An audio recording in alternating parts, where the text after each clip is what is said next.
Hi அனைவருக்கும் வணக்கம். இன்னைக்கு நம்ம லேர்ன் தமிழ் ஸ்டடி சேனலில் நம்ம என்ன பார்க்க போகிறோம் அப்படின்னா, இன்ஜினியரிங் ஸ்டூடெண்ட்ஸ் ஃபஸ்ட் இயரில் செகண்ட் செமஸ்டரில் தமிழ் பாடமாக வைக்கப்பட்டிருக்கக்கூடிய தமிழரும் தொழில்நுட்பமும் தமிழ்ஸ் அண்ட் டெக்னாலஜியில் நம்ம ஃபஸ்ட்டு டாபிக் நெசவு தொழில்நுட்பம் வீவிங் டெக்னாலஜி பற்றி தான் இந்த பதிவில் நம்ம பார்க்க போகிறோம். அந்த காலத்தில் வாழ்ந்த மக்கள் எப்படி ஆடைகள் அணிஞ்சாங்க, அதுக்கான நூல்களை எப்படி உருவாக்குனாங்க, அதில் எப்படி கலர்ஸ் கொடுத்தாங்க, அதில் எப்படி டிசைன்ஸ் வச்சாங்க, எந்தெந்த நாடுகளுக்கெல்லாம் அதை எக்ஸ்போர்ட் பண்ணாங்க, இதை பற்றின அகழாய்வு செய்திகள் நமக்கு என்னென்னலாம் கிடைக்குது, அதே நேரத்தில் சங்க இலக்கிய எவிடன்ஸ் என்னென்னலாம் கிடைக்குது அப்படின்றத இந்த பதிவில் பார்க்கலாம். இது 2 மார்க்ஸ் பேஸ் பண்ணி இருக்கும். இதை எப்படி 16 மார்க்ஸாக கேட்டாலும் எழுதணும் அப்படின்ற ஐடியாஸோட இந்த பதிவு இருக்கும். உங்களுக்கு கண்டிப்பாக யூஸ்ஃபுல்லாக இருக்கும். தமிழ் அண்டு இங்கிலீஷ் ரெண்டுத்துலையுமே இதை பற்றி பார்க்கலாம். ஃபஸ்ட் ஒன், நெசவு தொழில்நுட்பம். நெசவு தொழில்நுட்பம்னா என்ன அப்படின்னா, சங்ககால தமிழர்கள் எப்படி துணியை நெசவு பண்ணணும், நூல்களை எப்படி உருவாக்கணும், அதற்கான சாயம் தோய்த்தல், கலர்ஸ் கொடுக்கறது, டையிங் பண்ணுறது எப்படி, இதிலெல்லாம் சிறந்த தொழில்நுட்ப அறிவை பெற்றிருந்தாங்க. Weaving technology. The people of Sangam age possessed advanced knowledge in spinning, weaving and natural dyeing. நெசவு தொழிலுக்கு முன்னோடி, நெசவு தொழில் வர்றதுக்கு எது முன்னோடியாக இருந்துச்சு அப்படின்னு பார்த்தோன்னா, அவங்க மரப்பட்டைகள், வேர்கள், புற்கள், வைக்கோல் இதெல்லாம் வச்சுக்கிட்டு பின்னல் தொழிலை செஞ்சுருக்குறாங்க. வலை, கூடை, பை போன்றவற்றையெல்லாம் பின்னல் முறையில் உருவாக்குனாங்க. இது எதுக்காக அப்படின்னு பார்க்கும்போது, மீன் பிடிக்கிறதுக்காகவும், மான்களை வேட்டையாடுறதுக்கும், விலங்குகளை பிடிக்கிறதுக்கும் இந்த பின்னல் இருந்துச்சு. இந்த பின்னல் முறை தான் அடுத்து துணி நெய்யறதுக்கு காரணமாக அமைஞ்சுது. அப்போது அவங்க ஆரம்பகால உடைகளாக எதை உடுத்திருப்பாங்க அப்படின்னா, அந்த மரப்பட்டைகள், இலைகள், புற்கள், விலங்குகளுடைய தோள்களை ஆடையாக உடுத்திருக்கிறாங்க. Early origin of weaving. Early humans used bark, roots and grass to make baskets, nets and containers. The plaiting technique later developed into the art of weaving cloth. நெசவு தொழில். உணவுக்கு பிறகு மனிதனுடைய அடிப்படை தேவையாக எது இருந்துச்சுன்னா நெசவு இருந்தது. ஹியூமனுடைய நீட்ஸ் அப்படின்னு பார்த்தோன்னா, அவங்களுக்கு என்னென்ன தேவையாக இருந்துச்சுன்னா, உணவு, உடை, உறைவிடம், இந்த 3 தேவையாக இருந்தது. அப்போ உணவுக்கு அடுத்ததாக அவங்களுக்கு எது தேவைன்னா ஆடை உற்பத்தி தேவையாக இருந்தது. அதனால் பருத்தியை பயிரிட்டாங்க. அப்போ பருத்தி பஞ்சை நூலாக மாற்றி தறியில் நெய்து ஆடைகளை உருவாக்குனாங்க. இதுதான் நெசவு தொழில் அப்படின்னு அழைக்கப்படுது. Weaving technology. After food clothing became a basic human need. Cotton was spun into yarn and woven on looms to produce cloth. This systematic process is called weaving. நெசவு தொழிலுடைய தொன்மை, நெசவுடைய பழமை அப்படின்னு பார்த்தோன்னா, நெசவு தொழில் பண்டைய வீட்டு தொழில்களில் ஒன்றாக விளங்குச்சு. அப்போ நெசவு தொழில் ஆரம்ப காலகட்டத்தில் வீடுகள்லேயே துணி நெய்யக்கூடிய இடமா இருந்தது. அதில் ஆடை பற்றின குறிப்புகள் நமக்கு கிடைக்குது. இதுக்கான எவிடன்ஸ் எதுனா தொல்காப்பியம் அண்டு திருக்குறள். தொல்காப்பியத்தில் அவர் அவத்தைகள் பற்றி சொல்வார். அப்படி அவத்தைகள் பற்றி பேசும்போது 4 விஷயங்கள் சொல்வார். கூழை விரித்தல், காதொன்று களைதல், ஊழணி தைவரல், உடைப்பெயர்த்து உடுத்தல். இதில் நமக்கு முக்கியமாக தேவையானது உடைப்பெயர்த்து உடுத்தல். உடை என்பது இங்கே ஆடையை சரி செய்தல் அப்படின்னு சொல்லியிருக்கிறாரு. அப்போது 2000-3000 ஆண்டுகளுக்கு முற்பட்ட நூலாக இருக்கக்கூடிய தொல்காப்பியர் அவருடைய காலகட்டத்தில் ஆடை உற்பத்தி இருந்ததை பற்றி இங்கே பேசியிருக்கிறாரு. அதுக்கு அடுத்ததாக திருக்குறளில் என்ன குறள் இருக்குது அப்படின்னா, திருவள்ளுவர் நட்பை பற்றி பேச வரும்போது ஆடை பற்றி சொல்கிறாரு. உடுக்கை இழந்தவன் கைப்போல் அங்கே இடுக்கண் களைவதாம் நட்பு. இங்கே உடுக்கை என்பது ஆடையை குறிக்குது. அப்போ திருவள்ளுவர் காலத்திலையும் ஆடை பற்றின செயல்பாடுகள் இருந்திருக்குது. Antiquity of weaving. Weaving was one of the earliest household industries. Reference to clothing appear in classical works such as Tolkappiyam and Thirukkural. பருத்தி பஞ்சை தூய்மை செய்தல். முதல்ல பருத்தியை பஞ்சாக்கி அதை தூய்மைப்படுத்தணும். அதுதான் முக்கியமான வேலையாக இருந்தது. அப்போ பருத்தியை பஞ்சிலிருந்து தோல், தூசி, விதை இதெல்லாம் நீக்கினாங்க. அதுக்கு என்ன மாதிரியான டூல்ஸ் பயன்படுத்தினாங்கன்னா, வில் போன்ற கருவியை பஞ்சை அடுத்து மென்மையாக்க, ரொம்ப சாஃப்டாக்கிறதுக்காக வில் போன்ற ஒரு கருவியை பயன்படுத்தியிருக்காங்க. இந்த முறைக்கு சங்க இலக்கிய பாடல்கள் நிறைய எவிடன்ஸை கொடுக்குது நமக்கு. Cleaning and processing cotton. Cotton was cleaned by removing husk, dust and seeds. A bow-like instrument was used to loosen and soften the fiber. This technique is clearly mentioned in Sangam points. பருத்தி பெண்டீர். பருத்தி பெண்டீர்னா யார் அப்படின்னா ரொம்ப important question. பெண்கள் நெசவு சார்ந்த தொழிலையும் பருத்தியை சுத்தம் செய்தல் போன்ற தொழிலையும் ஈடுபட்டிருந்தாங்க. பெண்கள் நுண்ணிய நூலை நூற்பதில் தேர்ச்சி பெற்றிருந்தாங்க. இப்படிப்பட்ட பருத்தி சார்ந்த வேலைகளை செய்யக்கூடிய பெண்களை தான் பருத்தி பெண்டீர் என்று அழைச்சாங்க. இதில் முக்கியமாக பார்த்தீங்கன்னா கணவனை இழந்த பெண்கள் இந்த பருத்தி சார்ந்த நெசவு சார்ந்த வேலைகளில் ஈடுபட்டாங்க. இப்படிப்பட்ட பெண்களை பருத்தி பெண்டீர் அப்படின்னு அழைச்சாங்க. இந்த செய்திகளை பற்றி நற்றிணை, புறநானூறு போன்ற நூல்கள் நமக்கு எவிடன்ஸாக கொடுக்குது. உமன் ஸ்பின்னர்ஸ், பருத்தி பெண்டீர். Women were highly skilled in spinning fine yarn.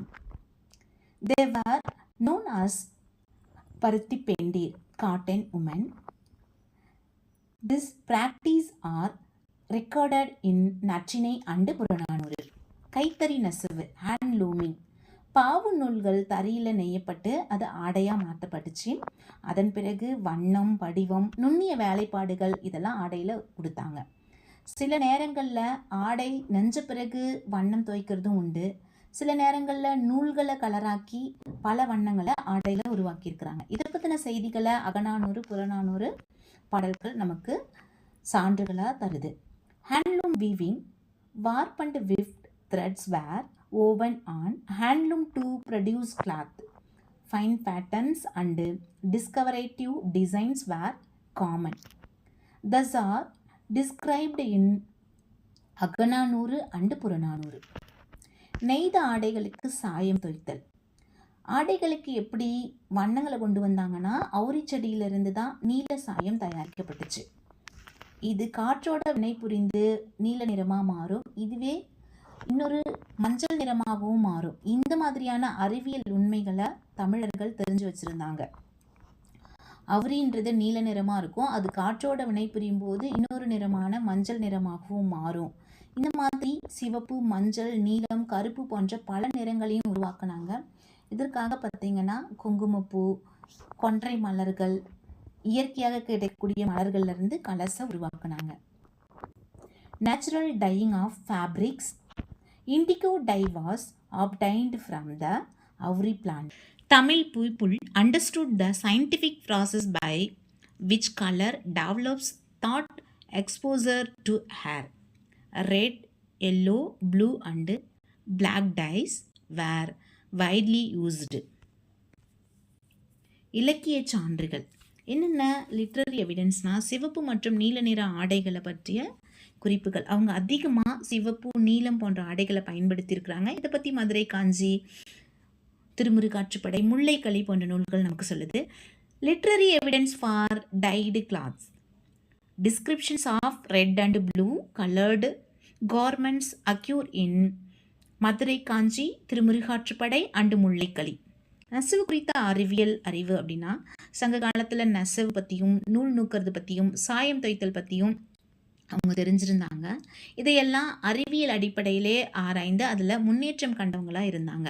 அப்போ அந்த காலத்தில் எந்த விதமான டெக்னாலஜியும் இல்லாத காலத்திலே பார்த்திங்கன்னா தொழில்நுட்பத்தில் சிறந்தவங்களாக இருந்திருக்கிறாங்க. Scientific knowledge related to weaving. Weaving, spinning and dyeing during the Sangam age were carried out with systematic and scientific understanding. This practice clearly revealed the advanced technological knowledge of the Asian Tamils. நெய்த ஆடைகளை விற்றல் இது ரொம்ப முக்கியமான process. ஆடை நெய்த பிறகு அந்த ஆடைகளை சரியான முறையில் மடிச்சுட்டு அதை விற்பனை செய்கிறதும் பார்த்திங்கன்னா அவங்களுடைய வணிகத்தை அதிகப்படுத்தி இருக்குது. சங்க காலத்தில் நெசவாளர்கள் தாங்கள் நெய்த துணிகளை அங்காடி தெருக்களில் கொண்டு போய் அதை விற்பனை செஞ்சுருக்கிறாங்க. கூட்ட நெரிசல் அதிகமாக இருக்கக்கூடிய மக்கள் கூடக்கூடிய இடங்களில் இந்த துணிகளை விற்பனை செஞ்சுருக்காங்க. உள்நாடுகளிலும் வெளிநாடுகளிலும் விற்பனை நடந்தது. இதற்கு சான்றாக மதுரை காஞ்சி நமக்கு பாடல் வரி நமக்கு எவிடன்ஸாக இருக்குது. Sale of woven cloths In the Sangam age, weavers sold the cloth in Market Street. Cloth trade existed both within the country and with foreign lands. This is evidenced in Madurai Kanchi. இலக்கியத்தில் நெசவு தொழிலாளர்கள், இலக்கியத்தில் காருகர் என்ற பெயர் நெசவு தொழிலாளர்களை குறிச்சிருக்குது. அப்போ அங்காடிகளில் ஆடைகள் மட்டும் இல்லாமல் கம்பளி, போர்வை போன்ற ஆடைகளையும், பட்டாடைகளையும், பருத்தி ஆடைகளையும் விற்பனை பண்ணியிருக்கிறாங்க. இதுக்கும் பார்த்திங்கன்னா பரிபாடல், சிலப்பதிகாரம் போன்ற நூல்கள் நமக்கு சான்று தருது. Weavers in literature. The term காருகர் refers to weavers. Silk, wool and cotton cloth were produced and sold. These are recorded in Paripadal and Silappatikaram. ஆடைகளுக்கான பெயர்கள், ஆடைகளுக்கு என்னென்ன பெயர்கள் எல்லாம் வச்சுருந்தாங்க, சங்க காலத்தில் என்னென்ன நேம்ஸ் இருந்துச்சு அப்படின்னு பார்க்கும்போது இதுவுமே ரொம்ப இம்பார்ட்டன்ட் கொஸ்டின். கலிங்கம், துகில், புட்டகம், கச்சு, மெய்யாப்பு, ஈரணி, பூந்துகில், இதெல்லாம் பார்த்திங்கன்னா ஆடைகளை குறிக்கக்கூடிய இலக்கியங்கள் குறித்த வேறு பெயர். Different terms from cloth. Many literary refers such as கலிங்கம், துகில், புட்டகம், கச்சு, மெய்யாப்பு, ஏராணி, பூந்துகில் were used to denote different types of garments. ஆடைகளுடைய வகைகள், பல வகையான ஆடைகள் இருந்தது. கிட்டத்தட்ட 36 வகையான ஆடைகளை தமிழர்கள் பயன்படுத்தியிருக்கிறாங்க ஆரம்ப காலத்தில். இது உரையாசிரியர்களுடைய கூற்றுகள் மூலம் தெரிய வருது. பழந்தமிழர்கள் வண்ணம் ஏற்றுதல், கலர்ஸ் கொடுக்கறது, பூ வேலைப்பாடு செய்கிறது, நுண் நெய்தல் அப்படின்னா அதில் டிசைன்ஸ், எம்ப்ராய்டரி ஒர்க்லாம் பண்ணுறது, இதெல்லாம் அவங்க தெரிஞ்சு வச்சுருந்தாங்க. Special feature merits of the weaving industry. Traditional Tamil society classified garments into many varieties. They mastered coloring, embroidery and fine weaving techniques. அரசர்கள் தங்களை தேடி வந்தவங்களுக்கு ஆடைகளை பரிசாக வழங்கியிருக்கிறாங்க. வறியவர்களுக்கும் பாணர்களுக்கும், வறியவர்கள்னால் ஏழை எளியவர்கள், பாணர்கள், புலவர்கள், விரலி, கூத்தர், இந்த மாதிரி கலைகளில் சிறந்த வல்லுநர்களுக்கெல்லாம் ஆடைகளை பரிசாக கொடுத்துருக்குறாங்க. இதையுமே புறநானூறு, பெரும்பானாற்றுப்படை போன்ற 8 தொகை நூல்கள், 10 பட்டு நூல்கள் சான்றா நமக்கு தருது. Royal gifting of garments. King gifted fine, soft and artistically woven garments to the poor and bards are recorded in Purananuru and Perumpanatruppadai. வயதுக்கும் காலத்துக்கும் ஏற்ற மாதிரி ஆடைகள் அணிஞ்சிருக்கிறாங்க. குழந்தைகளுக்கு மிக மென்மையான ஆடைகளும், பெண்களுக்காக இரவு நேர உடைகளையும் இவங்க உற்பத்தி பண்ணியிருக்கிறாங்க. பூந்துகில், வெண்துகில், அதாவது வெண்துகில் அப்படின்றது பருத்தி ஆடை, இந்த சம்மர் சீசன்ஸில் போட்டுக்கக்கூடிய ஆடை. நம்ம இப்போ தான் நினைக்கிறோம் நைட் ட்ரெஸ்லாம் இருக்குன்னு, அப்போவே அவங்க பருவநிலைக்கேற்ப ஆடைகளை உடுத்திருக்கிறாங்க. நற்றிணை, பட்டினப்பாலை போன்ற நூல்கள் நமக்கு இதெல்லாம் சொல்லுது. Cloth based on age and time. Special cloths were designed for children, for night use and for different social situations as seen in Natchinai and Pattinapalai. Washing and starching of cloth. வண்ணார், துணி துவைக்கிறவங்களுக்கு அந்த சமூகத்தில் வண்ணார் அப்படின்ற பெயர் இருந்திருக்குது. இவங்க துணி துவைக்கிறதுக்கு என்னென்னலாம் யூஸ் பண்ணியிருக்காங்கன்னா, ஓவர்மண் கொண்டு, அதாவது உப்பு மண்ணை கொண்டு துணியை வெளுத்திருக்கிறாங்க.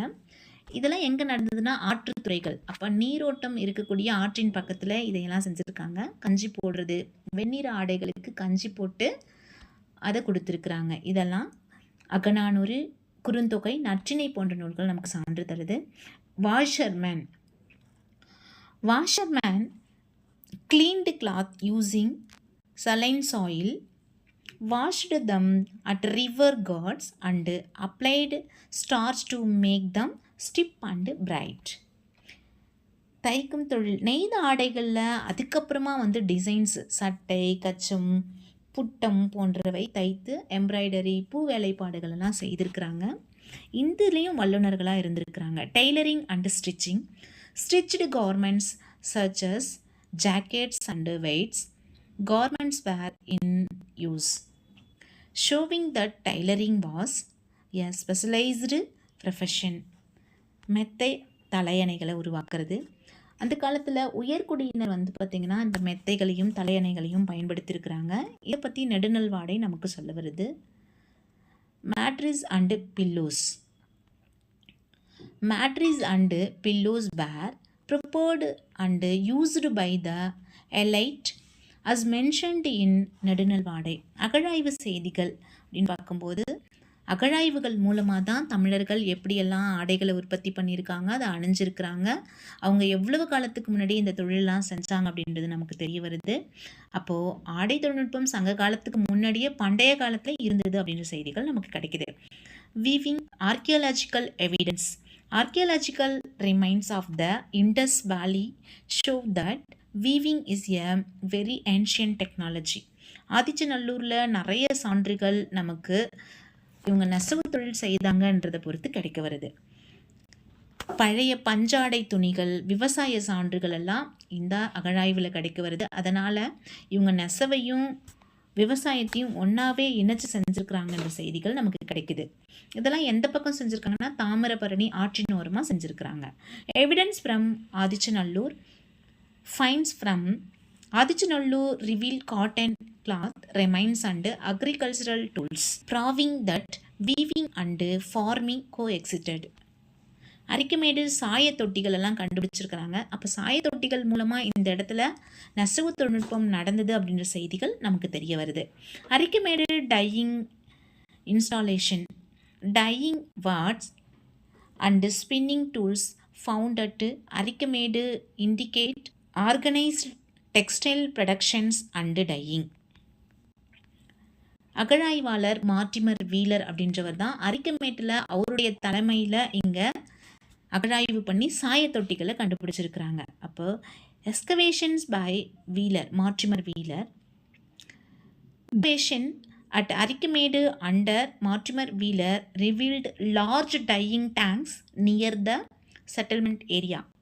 ஏற்றுமதி துணிகள் அப்படின்போது பல நாடுகளுக்கும் அரேபியா, எகிப்து, கிரேக்கம், பாபிலோனியா, சீனா போன்ற நாடுகளுக்கெல்லாம் எக்ஸ்போர்ட் பண்ணியிருக்கிறாங்க. அதில் அழகிய வண்ணங்கள் தொவித்து தொழில்நுட்பத்தோட ஆடைகளை கொடுத்துருக்காங்க. இதுவுமே பார்த்திங்கன்னா அரிக்கமேட்டில் நமக்கு கிடைக்க வருது. Exports of fine textiles, fine fabric சர்ச்சஸ், muslin were exported and advanced dyeing techniques were likely practised at Arikamedu. இது மூலமாக நமக்கு என்ன தெரிய வருதுன்னா அகழாய்வு சான்றுகளும் சரி, சங்க இலக்கிய காலத்தில் நெசவு தொழில் சிறப்பாக நடந்திருக்கு. நெய்தல், தைத்தல், வெளுத்தல், சாயம் தோய்த்தல், விற்பனை பண்ணுதல் அப்படின்ற நிலையில் அவங்க பல நிலைகள்லையும் அவங்களுடைய தொழிலை சிறப்பாக செஞ்சுருக்கிறாங்கன்ற செய்திகள் கிடைக்க வருது. அப்போ நம்ம நெசவு தொழில் சார்ந்த வினாக்களை பற்றி பார்த்தோம். கண்டிப்பாக இதிலேருந்து தாண்டி வினாக்கள் இருக்காது, எல்லாமே நமக்கு சிலபஸ் ஒட்டி இருக்கும். அதனால் இது உங்களுக்கு நல்லாவே புரிஞ்சிருக்கும்னு நினைக்கிறேன். இப்போது 16 மார்க்காக கேட்கும்போது இதில் இருக்கக்கூடிய இம்பார்ட்டண்ட் பாயிண்ட்ஸை மட்டும் எடுத்துக்கிட்டு நீங்கள் அதை 16 மார்க்காக ஒரு 3 or 4 பேஜஸ் எழுதுகிற அளவுக்கு நீங்கள் கொடுத்தீங்கன்னா போதும், உங்களுக்கு நல்ல மதிப்பெண் கிடைக்கும். தேங்க்யூ. நெக்ஸ்ட் வீடியோவில் நம்ம பார்க்கலாம்.